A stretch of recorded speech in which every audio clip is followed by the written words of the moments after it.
I heard a story one time about a man who was deeply discouraged. He had lost his job. His marriage was on the rocks. He was facing bankruptcy. It seemed as though his friends were starting to abandon him. And one day he was taking a walk and just feeling really discouraged. And he walked by some workmen who were building a church. And on the outside of the church, they were placing stones onto the exterior walls. And he saw one man, he had a stone and he was chiseling away at it and chiseling it down till it was like a little triangle. And he asked the workman, he said, why are you doing that? And the workman pointed up to the top of the church at the peak of the roof and he said, you see that spot up there? That's where this is going.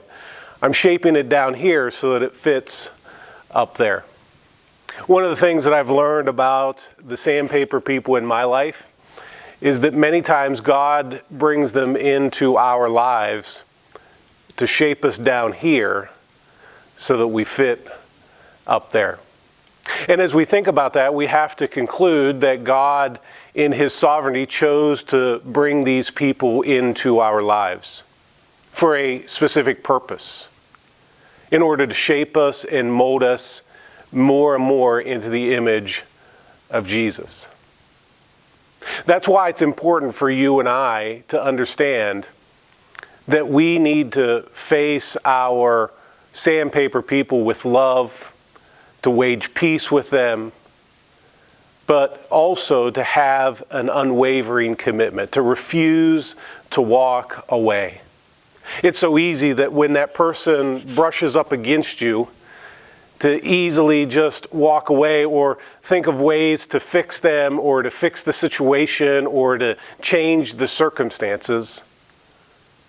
But to look at it from God's perspective, that these people are in our life for a purpose, and to just simply be committed to the relationship. Jesus was asked one time, he was asked, what is the greatest commandment? I'm sure people were standing around, paper and pencil, ready to hear what Jesus had to say. Was he going to choose the first commandment? Was he going to choose the fifth commandment? Was he going to choose the seventh commandment? And this is what Jesus said. He said, the great and most important commandment is to love the Lord your God with all your heart, with all your soul, with all your mind, with all your strength. And the second one is just as important. The second one is just like it. Love your neighbor as yourself. Jesus calls us to have a commitment in our relationships. And here's what I know about commitment, is that commitment is usually costly. Commitment may cost our personal comfort. Commitment may cost us emotional happiness. Commitment may cost us finances or time, but commitment is always costly. Jesus' commitment to us cost him his life when he died on the cross.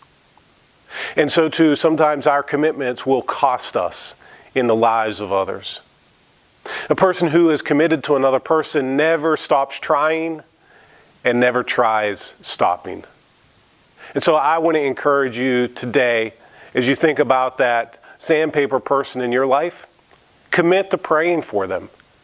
Now, God may change them, but I guarantee one thing will happen, is that God will always change you in the midst of it. He's going to shape you down here so that you fit up there.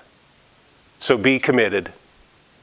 And I'm praying for you in all of your difficult relationships.